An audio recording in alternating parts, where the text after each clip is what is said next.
better be going so we don't talk for no reason. No. Okay, so Primo, everybody, this is my cousin Danny. Probably my favorite cousin. I I was gonna say the think same. so, Just don't man. tell it. Just don't tell our family or other Yeah, primos. yeah. I just don't let them watch this, but so I mean, I'll introduce my cousin. So this is my cousin. So my mom's oldest sister, and Danny. I mean, Danny's how old are you, Danny? 35 years old. 35. So I'm 43. So that's a pretty big Mm, gap. But I came around you guys. Your older brother Alexis, I grew up with him a lot, and then when you guys were born, then we yeah. all got to know each other. I grew up in the Bay. Danny grew up in Los Angeles. And Danny is a man of God, and I got some questions for you, Primo. So I have you on because you got such a good relationship with God. I always come to you for advice. My journey has been getting better. I've been growing closer to God because a lot that happened. With my brother dying, you were there for everything. So, and as I grow closer, the way I look at the world changes, and I get more concerned. And then, I have kids. I have my sons. So I really respect your opinion. And I just, I think for me and you to talk and to give our perspectives on what it's like for us, our journey raising boys. You have your stepson, you have your son. I have my stepkids, and I have my two boys. So we're kind of in the same boat. So I have Elizabeth, one daughter. So I raise her a little differently than the boys, but there's a lot of challenges for kids Of course. nowadays, right? I mean, Oh yeah. Yeah. when I was young, there wasn't even social media, okay? And Yeah. that's changed the game big time. It's like Oh yeah. it's accelerated evil, right? So I Exactly. want to get your perspective on some things. So I got some questions for you. Now, are you ready? Hopefully we get through all of them. I don't want to sit here for two Yeah. hours because I got stuff to do.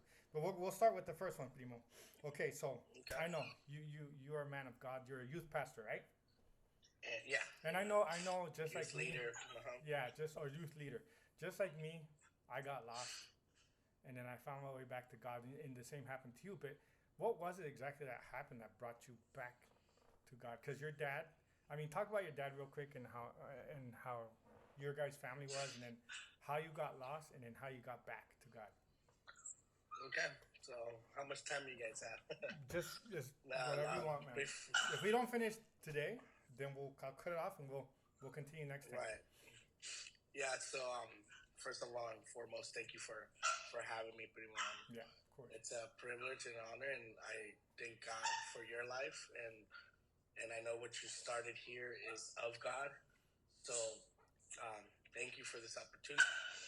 And yeah, before I even say anything, you say I'm a man of God, of course, but I see myself more. My identity lies in a son of God. Yeah, I am a son of God. yeah. We are children of God, and that's really key. That's really key, and I'll explain more as we go. I know this is going to come up in your later questions, but yeah, I mean, I grew up in a Christian household. My father was a pastor. Um, he's he was or he's been a pastor for basically all my life because like you said, I have my brother Alex and my sister Karina. They were first born before I'm the third born, the middle child, if you will, and I was the firstborn in the Christian life, for my parents. Um, so he really started his ministry. My father, Walter Alvarez, he started his ministry basically when I was born. He was sent out by Apostle Otto Rene Azurdia from Ministries Llamada Final. And there's where his ministry started. So it's, ever since I was born, all I knew was church. All I knew was, going to church, seeing my father, my mother, even my brother and sister, Alex and Karina, serving God. As I grew up, I just seen this, and all I was exposed to this my whole life. You know, Christian life, Christian family, and most of all, not just going to church. It's more than that. A pastor's life it's very sacrificial. Yeah. you know, um, they sacrifice a lot. My parents sacrificed a lot. Most of it was our time. They sacrificed a lot of our time. We didn't really grow up in a household where I was able to do sports if I wanted to. And it's not that they didn't believe in it or they didn't want. There was just really no time. Yeah. Because it was always, especially in the '90s. I grew up in the Christian home in the '90s, so that's when I mean, everything was just like church, church, church, church, church. I honestly didn't know nothing else. Honestly, I was like kept in this bubble, by especially my mother. And then in the '90s, there I really honestly could say I grew up um, in religion where everything, and I don't blame my parents. I don't blame. I don't. I've learned not to even blame God, especially because that's not what God is about. Yeah. He's not about religion. But I grew up in this bubble where everything was a sin. Everything like you couldn't do this, you couldn't do that. It was all like I know what you're talking not. about. I know what Yeah, you're talking about. what I've learned now is most of it was all man-made rules, Mm-hmm. and um, some of it was based off Bible, Mm-hmm. Bible scriptures. I get that. As I'm now a little bit more mature, I understand where they were coming from. But sometimes our own beliefs could distort Yeah. the truth. Yeah. So there's where religion comes in. They feel that it should be this way, so they'll impose it that way. Mm-hmm. So it took me years to understand that. So that's why people that are watching, I don't want you to think that, the people that live this way, oh, they're just, so corrupt and all they want to do. It's just what they were taught as well. Yeah. As, especially under a certain ministry, this is what they were taught. So I've had to understand that throughout the years. It wasn't that they were evil. My parents were never evil. It was just what they were taught and what they were instilling in me, putting in us as the children. So I grew up in this bubble. The years went through, I knew about God. I heard about God until I was 13 years old is when I finally actually had my own experience with God. So throughout my whole first years of life, all I knew was church. I heard and read and studied about God, but it wasn't until I was 13 where I had my first supernatural experience with the Holy Spirit. I felt Him. Mm. I felt His presence so tangible. And what we call it, to be more specific, I was baptized by the Holy Spirit. All right, baptism by the Holy Spirit is when you literally just completely feel, His presence so profound, so tangible, and we call it as well. So being baptized in spiritual tongues. So you begin to speak in different language, in different tongues, and we believe that it is the language from heaven. The language from the kingdom. I know this is a lot to understand for somebody that is new to this. But I'm telling you from experience that this is for me is real, Yeah. and I can't convince anybody until they experience. Yeah. So I don't want to. I know a lot of people are probably going to watch this. Some people don't believe in this spiritual ties and movement and everything, but for me it's real. So I'm sharing this out of my own experience. Yeah. So it's not something um, that I've heard they try to teach me. Is something that I've experienced. So at 13 years old, I experienced this, and then obviously going to school um, after 13. And this is crazy. Look at how it just came to me. Look at how the enemy is, the devil is, because people that are watching, believe it or not, the devil exists. Yeah. He is real, and if you still don't believe it, even after everything that's going on out, and he's coming out to light, then you're blind. And I pray to God that you open your eyes, because I believe even a blind person could see or even hear now what's going on. Yeah. It's all out there. So if there's a devil, there obviously has to be a God. Yeah. If there's evil, there's good. So I pray that if you're still in the borderline of believing if God exists, or God does really exist, you got to see it. If the devil is coming out, that means God is real, you know. And I see, you know, even though as much as the devil is coming out and showing with no remorse or not even, you know, they're not hiding it. Yeah. God is even doing more. God is Yeah. even doing more. Yeah. It's just amazing how the devil is trying to, you know, push his agenda, but God is even doing whatever the devil is doing. God is doing it bigger, Yeah. and I've seen that. Yeah. It's amazing. It's Yeah. so amazing. Okay, so at 13 years old, I had that experience. But then at that same year, I could almost say probably the same year. I wouldn't even say the same week or say I can't remember exactly. Is when I started getting influenced by the world. I'm going to public school. Yeah. You know, I'm going to public school. I begin, you know, being influenced by my friends that I'm hanging out with. And at 13 years old is when I began to try marijuana for the first time. When I tried alcohol for the first time, and I started liking it. You know, so imagine this kid in a bubble, and then he's able to, you know, make a little hole out of it, and then he starts, you know, I could just see myself reaching out to that little hole and grabbing stuff from the outside world and bringing it in, and I start bringing it in, all the influences from the world, from the friends, drugs, um, alcohol, you know, girls, and stuff like that, to the point where after 2 years, I completely break out of the bubble, and I begin to be rebellious towards my parents, towards, you know, especially God. And at 15 years old, when I first had my first try of methamphetamine, I was hooked. Yeah. I was hooked in that crystal meth for about 10 years of my life. Yeah. So from 15, you know, and to mention, you know, to really quickly go back throughout my whole childhood, especially around 11, I already started serving God, also in the praise and worship ministry. I started playing the bass. But then at 15 is when I start, you know, just leaving that, you know, because of what I started getting into. So at 18, you know, I'm an adult now. Yeah. I completely break out. You know, I'm already hooked on drugs. I'm hooked on alcohol. I'm hooked on the world, the worldly style of living. You know, um, and at 18, I completely just break out.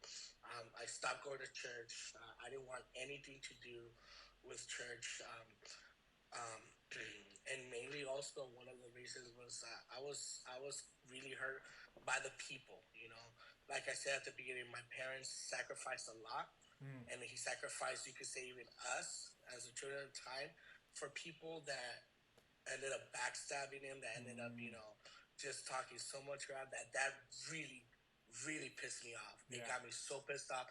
Like, how dare you guys? You know, he gave up time with his children to go and handle and pray for your problem, for your own family's problems, and for you to turn around and just backstab. That for me, you know, that's one of the reasons why it pushed me also. You know, into the world. I say, heck no, I don't want this. Yeah, I don't want to be a part of that. Yeah, yeah. I don't want to be a part of that, because at a young age, especially when, like I said, at 13, God is already speaking to me. When he, you know, when I had an encounter, you know, you're gonna be a pastor when you grow up. You're gonna serve God. You've been called to have a big ministry. So I'm like, especially knowing that, I'm like, heck no. After seeing how my parents, you know, how these people just so unappreciative and just they just want, but they don't give. And whatever they do give is so negative. I didn't want nothing to do with that. So part of me getting out of my bubble and running into the world was no. I'm sorry, God. I know you said you called me for, but I don't want that. I don't want that at all. I'm not gonna. I'm sorry. So I'm like just running away from my calling. I'm running away and thinking that, okay, I'm gonna go and hide in the world and do what I want to do. And obviously, some of it was good, fun, and everything, but most of it was just suffering. You know, my relationship with my parents was really bad, especially with my mother. There's things unspeakable things that I did, you know, growing up because of drugs and because of that lifestyle, and it's just really bad. And one of the things, like I said, religion never did anything for me. If anything, it just kept me in a bubble. Yeah. And it even really kept that religion even keeps you from a real relationship with God. It's suffocating, So, right? Yeah. exactly. And especially in the 90s, it was really bad. In the 90s, it was really bad. So bad that religion even would criticize, would even attack your own Christian brothers and sisters because, oh, this is not how God wants it to be. I just remember just religion like really putting down fellow Christians, especially when it came to the type of genre music that was coming up in the 90s. I remember Yeah. One of them was Marcos Witt, and his style was bringing Christian music into a rock style. But the religion folk was, oh no, that Yeah. is too worldly. That's too Yeah. worldly. That Yeah. is Satan. That scares, And, let me interrupt you real quick. So, well, we yeah. went to church when we were young too, and it was the same thing. It was too strict, and it sucked all the fun out of being a kid. And it was too Yeah. demanding, too strict, and that's what pushed me away. Same, not a, I mean, similar to yours. It pushed, it made me not want to be around church, and I associated church with God. So I was like, I know God's real, but God, I don't like going to this church. And I thought the two were connected, and then Right, there was right. drama inside. There was like elitism, right? Well, I'm more holy than you, like petty competition within the church and people Right, talking right. smack about each other. So it was the same experience, man. I think that's the devil who just gets in there because the devil's super egotistical and narcissistic, and he Yeah, he exactly. injects that spirit into some people, and it's just I get what you're saying. Yeah, but go ahead. Right. No, and yeah, and there, there was, especially back then, there was a lot of churches like that. Yeah, But hence this, I really want to point this out. I was listening to your other podcast with your friend the other time, and yeah, a lot of people, uh-huh. a lot of people are hurt by the church. Yeah. You know, Same thing with him. they don't. A lot of people are hurt by the church, and so they decided not to go to church. Mm-hmm. They, and I'm all for having your own relationship with God at home. That's a must. But something that I've learned, and then it's in the Bible. Bible says it is for us to congregate, Yeah. meaning to have a house, to Yeah. have a church, to go to. And I'm going to say that there is no perfect church. Mm-hmm. You could go around the whole country, the whole world, you will not find a perfect church. Yeah. Why? Because humans, we are not perfect. Exactly. Yeah. So that's why I don't want to offend anybody, but people that leave a church, especially because they got offended, or because simply didn't get a hello from the pastor, or something like that, and they leave church. I've seen it throughout the years. I know people that began to move from church to church. They go to one church, they obviously get hurt there, or they don't like something there, they move to another church, and they're just bouncing around. At the end, I've seen it. Yeah. I've seen where people end up so confused, and they end up back in the world. Yeah. Because let me ask you something. So what you're saying is making me think about the culture now, how everybody is so easily offended. Mm-hmm. You know what I mean? So from my eyes and my perspective, Diana too, it's like this spirit that's in the culture. Like it's almost like God has just let this country do what it will, right? He has his pockets of people in this country, but there's this spirit that's taking over the country, and in the culture where everybody gets offended easily, and it's infectious. It's like a cancer. And what you're saying, it sounds like it's you've seen it in church. It's everywhere where people. Yeah. If there's just something that offends them in the slightest, that's it, and they're looking for a reason to exit. So I get what you're saying. It's crazy to me, just seeing the narcissism and I think narcissism and being offended goes hand in hand, because when you're narcissistic, your ego's so big. And you think and you want about me. Yeah. So if anybody says anything that goes against that fragile ego you have, you're like, that person's the worst ever. How could they ever question my awesomeness? So I see what you're saying, man. And we just moved to Texas, and we're trying to find a good church that actually speaks about what's happening today. And a lot of churches we've looked at, they're talking more about like kind of prosperity, more about like kind of marriages, and more they're not talking about what's happening, and I need to be around people that's talking about the evil signs that's happening. But anyways, okay. Mm-hmm. So what happened? So how did you end up? What triggered you to finally say this is enough? I want to go back to God, and to get you where you are now. What happened? Like they say, rock bottom. Yeah, rock bottom. I hit it. Yeah. I hit the low time, and it wasn't even at jail because I hit throughout those 10 years. I hit, numerous times in jail, where I will call my parents. I promise this is the last time. Please bail me out. When I come out, I want to be completely different. It will come out, bro. And I wouldn't even last 2 hours. I'm already, Yeah. calling my friends. Yeah. I'm already back at it. Yeah. For my parents, they bailed me out. They put up, money and everything just to see me run out and go back at it. So, but it wasn't even jail. Um, it wasn't that even, I thank God I never hit, to live in the streets homeless. Even though my mom would kick me out every day, but I always had, friends, Yeah. that obviously wouldn't let me sleep in the streets. They'll let me stay. And if my friends ever, see this, like, thank you, Mundo, Javi.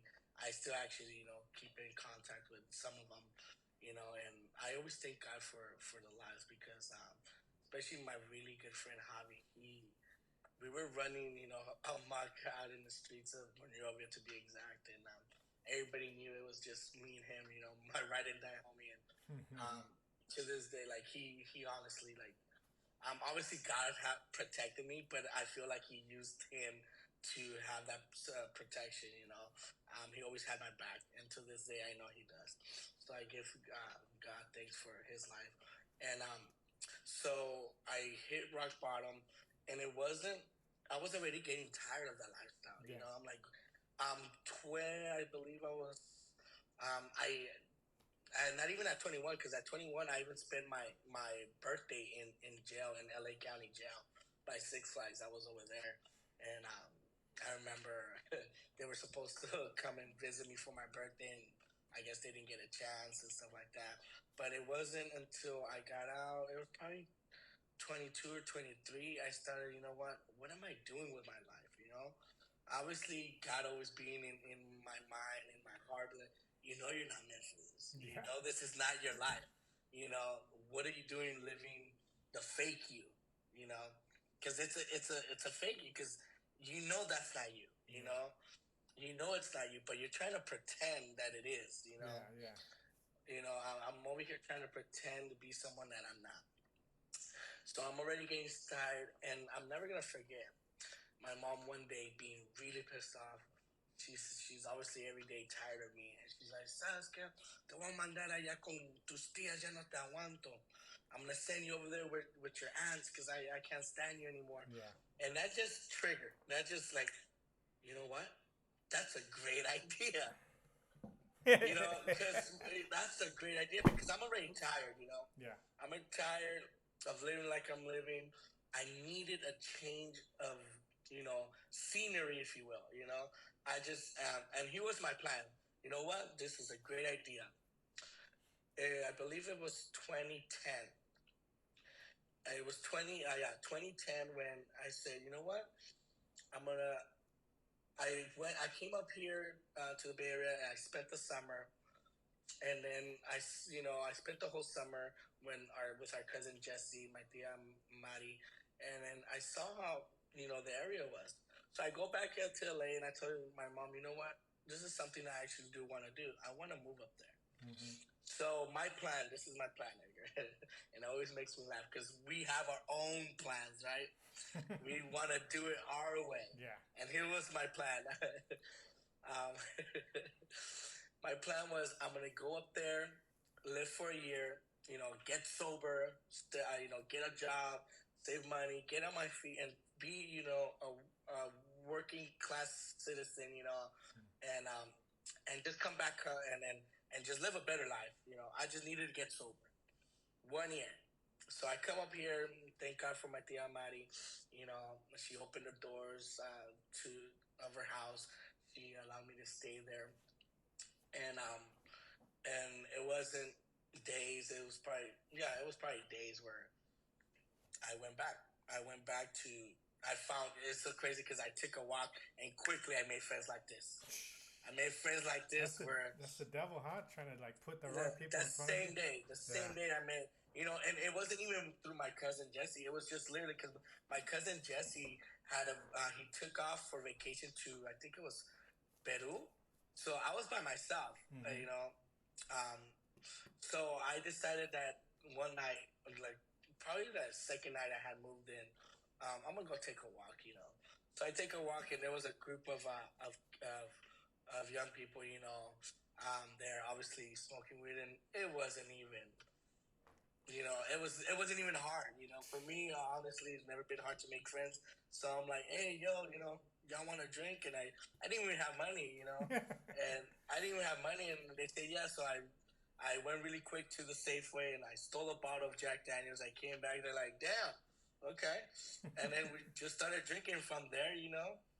I just made a full new group of friends, kept on drinking, kept on doing drugs and stuff like that. And so I'm living like this. And I'm never gonna forget one day as I'm at my tia's house hanging out. And I remember saying my tia Mari used to rent a room to a lady and her daughter.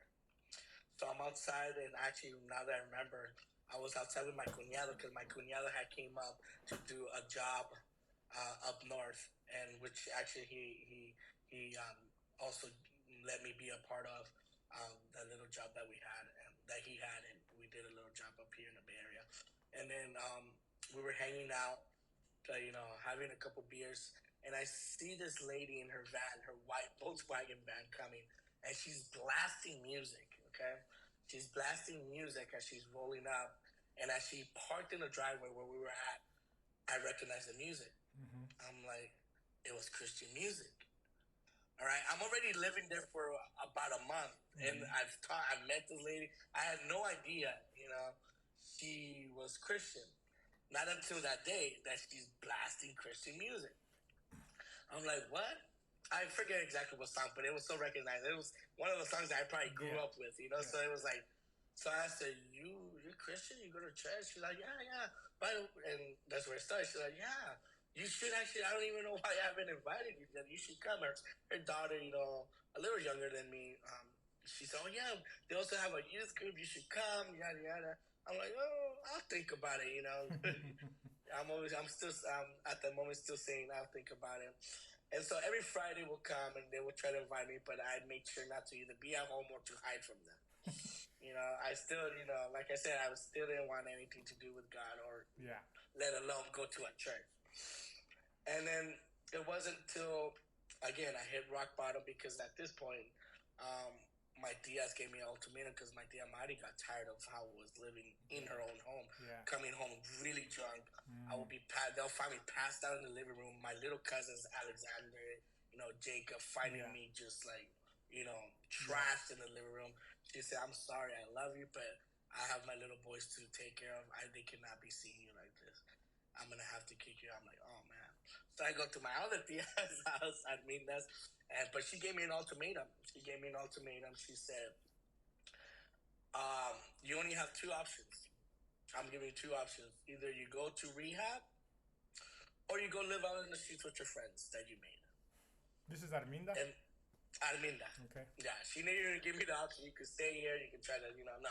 She's like, you obviously either need rehab or you decide to go live in the streets. Thank God for that ultimatum because I'm never gonna forget the answer I gave her. I said, I don't want either. I don't want either. Why? Because I told her, you know what? God is he's gonna change my life. And you know, she probably laughed. She laughed because okay.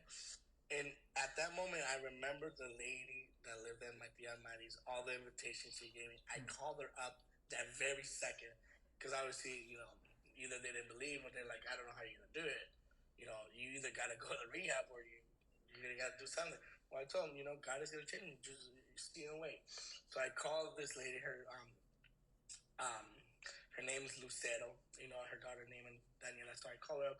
Hey, Luz, you know, how about that church invitation? You know, perfect. It was a Thursday night. I'm never gonna forget. Thursday night, and her daughter's like, "That's perfect. We're gonna go pick you up right now, wherever you at. Where are you at? We're gonna pick you up right now." There's a youth house of cellular. It's like a Bible study, just of youth. So they come and sweep me up right away. They didn't even hesitate. They're like, obviously, okay, this is the moment. Yeah. If he's calling, we can't tell him no. We can't go pick you up today. So they made everything possible to come pick me up. I go to this Bible study. It was at a very beautiful house in Novato, and full of youth. It was like probably 20 plus youth, and I don't even remember what was the little sermon, because they have little Bible study, what it was about. But I remember at the end of it, there was a moment of ministering, and the Holy Spirit was there, and I just remember, feeling Him again, how I felt Him when I was 13 years old, and Him just like receiving me with open arms. Yeah. No questions asked. Forgiveness, unconditional, huh? No questions asked. You are my son. And you thought I'd forgotten about you? No. And just breaking out tears, moco, like, oh my God, like, how can you still say this to me after everything I've said about you or against you? Every sin possible done against you. How? And it's just the love of the Father. The love of the Father embracing you. Embracing you, not caring what you have done, what you have said, what you had just barely just done that moment, that very same hour, whatever, just embracing you. I always relate to the Bible story that Jesus shares of the prodigal son. That is completely me. Yeah. That was completely me. Just, when he comes back, when the prodigal son, he's eating off the pig's food, Yeah. and he just realizes, what am I doing here? Yeah. I could be so much better in the house of my father. Mm-hmm. So he gets up and he goes to his father, and his father sees him from far away, and he rushes to him, and he hugs him, and he just begins to order his servants to bring him a new pair of clothes, bring him his rings, dress him up again, and let's throw a big party. That's how I felt that day. Isn't that amazing? A story he told 2,000 years ago. It's happened to you. I know it's happened to other people. That's crazy. Oh yeah, it's amazing. Yeah. Mm-hmm. So let me ask you. So, was that it for you? Did the addiction, did that behavior leave you pretty quick, or was it? Like I said, something that I've learned. It's a process. Yeah. I know there's people that have experienced that they stopped completely. Yeah. But for me, it was more of a process because of the lifestyle I lived. It was a long time too. Yeah, it was an everyday thing where I woke up, drank, did whatever I did. So it was a process. It was a process, and it's still a process where you gotta stay on your toes. Yeah. Every morning that you wake up, you gotta, make sure you keep up with your prayer life, with your intimate time with God, because that is where you grab your strength. Temptations are left and right, are in front of you, are your job. The enemy is waiting for you to slip up. So it's an everyday process. The moment you begin to slip up on your intimate time is the moment you begin to be even more vulnerable, more easily be able to fall into temptations. Temptations will always be there. Jesus got tempted, so temptation, being tempted is not a sin, but falling into that temptation is where you sin. Yeah, that makes me think about myself. Like, I never really got into any big addiction or anything. We partied a lot, just like most kids did in the 90s. But like with women, right? We talked about this before, and I talked about this with, I think, Scratch. It's just, I don't think it's ever gonna leave me, right? Deanna knows I'm honest with her, and I mean, and I just chop it up to, well, we're imperfect. We can't be perfect. We're in this body. There's gonna be things, and you have to, like you said, you have to it's like exercise, right? As soon as you stop working out, you start to lose the muscle mass and all that stuff. Mm-hmm. And I've accepted that bit for in the beginning when I was working, not working hard, but when I was like, okay, I gotta do better. I need to grow closer to God. And I knew there was a lot of things I was doing that were wrong. Some of them were easy to overcome.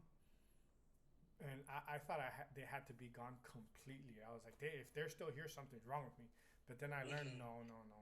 That's not, it's just because we're imperfect and they're always going to be there. So for, you Mm-hmm. know, and I've come a long way, and there's still a lot to do. But for guys, any guys out there listening to us, it's okay. You know, if you have temptations, it's okay if you, I don't know, you get angry or you have lustful thoughts or you want to go out and do something dumb that you're not supposed to. It's just how you react to it is what matters. Because as long as we're humans, or as long as we're in these bodies, we're gonna have Mm-hmm. imperfect thoughts. And don't beat yourself up. Beating yourself up is the biggest mistake. It's like a self-fulfilling prophecy. You beat yourself up, Mm-hmm. which makes you feel worse, and you drop down Exactly. a little bit, and then you feel bad that you feel bad, and you just get Mm-hmm. pulled darker into a deeper hole. And next thing you know, you wake up and you're just miserable because you think you're this big piece of crap. So I think accepting the fact that we're imperfect and saying it's okay, it's how I react to the situation. And I learned that, sometimes I'll be in a certain situation or I'll see something that triggers like perverted thoughts. And Mm-hmm. I used to sit in there and wrestle with it mentally. But now I learned to get up and change my environment, go get around my kids, and it takes it away. There It's you like go. I gotta change my Uh-huh. environment. Don't just sit there and fight with it mentally. Be like, let me Mm-hmm. go read the Bible. Let me go do something else. And then it's like an evil spirit that grabs your mind. And for me, being a combative guy, I want to fight it head to head. But I know I can't never defeat it. So what I do is I just change my environment, and I feel that thought leave. It's like the demon lets go of Mm-hmm. my brain. I'm like, whew, like, I made it Right, out right, okay. So right. I wanted to add that because, yeah, temptation is always going to be there. Yeah. Yeah. And here's the thing, like sometimes, like another thing that people think that uh, that Christian people think they're so perfect. Yeah. That we judge everybody else, or everybody at churches thinks they're so perfect. It's not. No. It's that we're so imperfect. Yeah. You know, it's something I heard not too long ago is church is basically a hospital. I go there because I need more Mm-hmm. of God. I need to learn more. I need to be filled more of Him. Yeah. You know, people at the hospital, healthy people don't go to the hospital. Who goes to the hospital? Yeah. Sick people. Yeah. Okay? Yeah. People at church, we go because we're sick. Spiritually, we Yeah. need Him. Yeah. I need Him. Yeah. In no way whatsoever do I think I'm perfect and that's why I go to church. No. I go to church because I'm imperfect. Yeah. Yeah. Yeah. I think You also know? too, the thing about following Christ is part of that is you are admitting your flaws openly, and you're saying, Exactly. I got. When you're honest with yourself, you'll see that you're very flawed. Which Mm-hmm. means if you're an honest, responsible person and you realize you have problems, a responsible person is going to do something about them. Where most people Mm-hmm. they don't want to admit their flaws. They're like, nope, nope, and they run Mm-hmm. away from them. So we're just confronting them head on, and Or we're laying them out for God to help us with, exactly. and so Or we're yeah. I mean, we have to an honest person. If there's a problem yeah, that matters and you don't do anything about it, that's seriously an issue for you. exactly. And here's a big thing, and I think you're gonna relate to what I'm about to say, especially for us men, and Mm. this is for the men right that are listening, is we don't like sharing it. Yeah, We want to fight it ourselves with our Yeah. own strength. yeah, We're like, no, I could do this. Mhm. I don't need God. I don't need a pastor. I don't need, I don't need anything. I could do it. I'm going to do it, for years, and it's all because your pride or, or you don't want to seem vulnerable. You don't want to seem weak, Mhm. because that's not what a man does. Yeah, Man yeah. needs to, fight for its own, There's where we're mistaken, Yeah. That's not where true manhood comes, That's not true manhood, That's just pride. That's ego, Yeah. you know. Yeah. So, like you said, you just gotta And you said something very important. It's just you gotta take care of your surroundings. Yeah. You know, as you already, if you started your walk with Jesus and you're coming out of addictions, or you're trying, you're trying to defeat the lustful way of thinking or whatever. It all depends on what you're surrounding, what you're feeding your spirit, your soul. You know, if you're trying to, if you're trying to, let's say, lust, you're trying to leave lust and all this perverted, pornographic way lifestyle that you used to live. Stop watching those type of Yeah. things. Even movies Yeah. that that are gonna show that stuff, that are gonna trigger you. What are you feeding your mind? What is going through your eyes? Mm-hmm. You know, what are you watching? Same thing with music, and this is what's so unbelievable, because this is what I've learned when we started talking about religion, how they say this, no, no, no. At the end of the day, it's just they didn't know how to say it, but it's not that it's a sin. The Apostle Paul in the Bible says, I am able to do whatever I want, but what's gonna advantage me? What's gonna be good for me? Mm-hmm. In Espanol, I like how it says, like, cause I know I memorize it. Todo se me es lícito, pero no todo me conviene. Mm-hmm. Yeah. I could do whatever, but not everything is like me conviene. Yeah. Yeah. So ¿qué te va a convenir? Like, what's gonna be good for you, for your spirit, and most importantly, for your relationship with God? Yeah. Yeah. Is it gonna help your relationship with God? You watching porn? Is it gonna help your relationship with God? Always seeing lustful things, or hearing this music that obviously is talking about sex, drugs, and alcohol. Is that gonna feed your spirit? Is that gonna go into your relationship with God? And that's what I've learned. It's not that it's directly a sin, but is it helping your spiritual life with God? It leads you away from where you need to be. Exactly. Inch by inch. Like, I talked to Deanna about this a lot. It's like if you're on the right path and the devil just throws a little pebble and you trip a bit and you don't recognize that you tripped a bit, you're gonna keep. If you're going on the right path and you just get a little deterred and you don't recognize it, you're gonna keep going off path. The longer you go, the further away you'll get from it, and then you're gonna be like, where did I go wrong? So it's better to avoid and remove all these negative things, and that's what I learned too. I minimized my life. Like I've said before on the channel, I've said, I focus on, number one, my relationship with God. I focus on my health and working hard and loving my family. That's it. That's it. Objectively, nobody can tell me that's wrong. You can't tell me, Edgar, you shouldn't take care of your health. You can't tell me, Edgar, you shouldn't work hard. You can't tell me, Edgar, you shouldn't love your family. Everything else, no thanks. I push it away, and it's hard.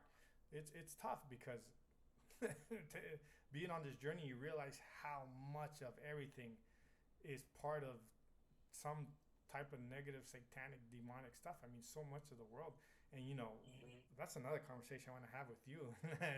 I mean, we got a lot. I got so many things here. We're gonna have to cut it off in a bit, but so okay. So then so the Holy Spirit came back to you, and from there you start reinitiating my relationship with God. And then I started going to this church, MTD, Ministerio Tabernáculo de David in Novato, and there's where I've been ever since. That's the same one? How long has it been since you? Wow, it's been since 2011, summer of 20. Wow. No, 2011. No, 2011. No, 2012.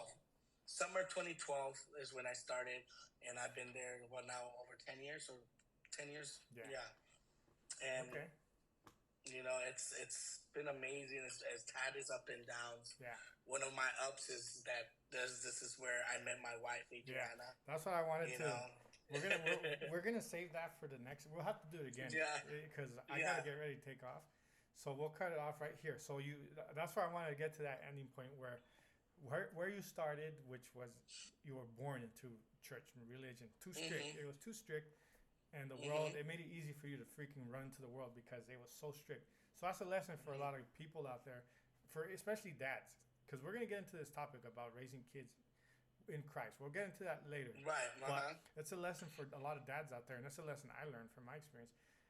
Don't be so freaking strict because you're gonna push them. Humans, we don't want to be controlled. Even little kids, when they start walking, you try to hold their hand, like, they don't want to be controlled. So don't try to force it for my opinion, don't try to force it. You got to introduce it to a way that they enjoy. So that's an important lesson, I think. And the way you're doing things is good. I know that. And you know, you got lost in the world like I did for a long time. And Yeah, you found Go ahead. sorry to cut you off, but this is key because the Word of God says, "Instruye," meaning teach Yeah. your children Yeah. in the ways of God. It doesn't say make them. Yeah. You know, at the end of the day, after my whole process, I thank God for everything my parents taught me, because then I wouldn't have been able to tell my tia at that moment, I don't need to go to rehab. Yeah. I don't need to live in the street. God is going to do it Yeah. because of what they taught me since I was a kid. Yeah. Yeah. If it wasn't for those teachings, I wouldn't know that I have a God or a Father I could run to. So that's the thing. As a parent, our job is to teach them, teach them as much as possible about God, about His love, and live give it them out too. And live it give out. them identity is the most important thing. Yeah. And this is obviously going to be for the things, especially for fathers. You got to give a father figure gives identity to the children. Yeah. Amen, brother. Go for it. So, okay. So the next one we'll get into, which will be next time because we got to cut this off. I want to, you know, you said you met your wife, right? So I want to hear about that because what we're going to get into next time is about, okay, you met her, you know, you'll tell me the story how you guys met, fell in love, you decided to marry her. Now, she had a son before, right? So then you had to take over that role and how that journey was and the struggles of being a father, a stepfather, and then now you're right away too. I mean, right away, like right after the same thing. Me and you went through that together. So that's what we'll get into next. So I'm gonna go ahead and stop the recording, but I'll still talk to you for a bit. So we're gonna cut it off in 3, 2.